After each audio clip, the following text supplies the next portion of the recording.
GoDaddy.com has used their banhammer to remove altright.com from their domain. Richard Spencer was given 48 hours to move the website and save its assets, but chose not to do so. Whatever you might think of Spencer or the alt-right, it is supposed to be an American value to support those you disagree with for them to have an avenue to express themselves. You don't have to support what someone says to support their right to say what they have to say. There are no ideas that should be perceived as so dangerous that they must be silenced, and even if there were, silencing them would only cause them to grow. Take, for example, the Streisand effect, which is known as the effect of attempting to suppress information, which then causes that information to be more sought after. Here is the statement that was made by GoDaddy following their decision. GoDaddy does not condone content that advocates expressions of hate, racism, or bigotry. However, we generally do not take action on complaints that would constitute censorship of content that represents the exercise of freedom of speech and expression on the internet. While we detest the sentiment of such sites, we support a free and open internet, and similar to the principles of free speech, that sometimes means allowing such tasteless, ignorant content. In instances where a site goes beyond the mere exercise of these freedoms, however, and crosses over to promoting, encouraging, and otherwise engaging in specific acts of violence against any person, we will take action. It is our determination that altright.com crossed the line and encouraged and promoted violence in a direct and threatening manner. As is our standard process when dealing with these incidents, we gave the customer 48 hours to transfer the domain elsewhere. Please know that we take all complaints about content on websites very seriously and have a team dedicated to investigating each complaint we receive. As has been our position for the past decade, if at any time someone believes a website may be operating in violation of our terms of service, we ask that they visit supportcenter.godaddy.com/abuse report to submit a report. Ben Butler, Director of Global Policy, GoDaddy. Why would GoDaddy.com suddenly decide to part ways with Richard Spencer? Is it perhaps a new person in charge of the company? Or would it be an official letter from President and Executive Director of Lawyers Committee for Civil Rights Under Law demanding that the website be taken down? Oddly enough, the civil rights of people who use the website were not kept in consideration.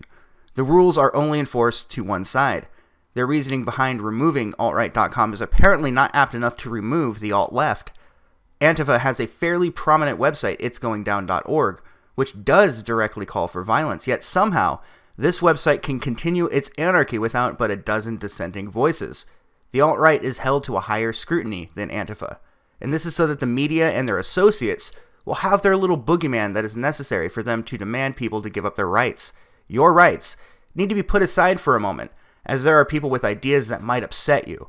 At least that's how they're going to frame it so that they can assert themselves as moral Puritans. The things that are used to silence others will later be used to silence you. It's like that old saying, first they came for the Daily Stormer, I didn't care because I didn't know who Andrew Anglin was. Then they came for the alt-right, and I didn't care because I got a bad vibe from Richard Spencer. So what was it that was said that made GoDaddy.com take down their website? Well, they said that we should have armed guards at the border. Yeah, very controversial, right? I think a lot of people would actually agree with that. What happened here is simple. A group of people decided that they alone get to decide what content others can consume using the thin veil of moral righteousness. To be clear, these people don't care about anything other than taking down their enemies by any means available to them. They have no morals or principles, only those that they disagree with in their aim to silence them. The only thing that matters to them is meeting their ends rather than using means that are consistent with their beliefs. If you are on their side but disagree with the angry mob on one topic, expect the same treatment you have seen Richard Spencer receive. Not too long ago, Milo Yiannopoulos went to a bar in New York and he was treated like a black man trying to eat at a diner in the early 1900s. These people see themselves as the heroes, having chased a gay Jewish man out of an establishment with an angry mob. Remember, these people are presumably the same people who would proclaim their championship of every group of people. That is until someone they have been told that they dislike arrives. You have to wonder, what did the bar owner think? Were they comfortable with a patron of theirs getting harassed at their establishment? Is this sort of thing good for business? If I owned a business and people were doing this to one of my guests, I would have demanded that they leave and then called police if they refused. Somebody needs to stand up to people like this, rabid dogs, that cannot even reason with anyone, let alone depart from the group mentality that tells them what they are allowed to think. These people are literal fascists, and they are not bright enough to realize that they are not on the top of the totem pole.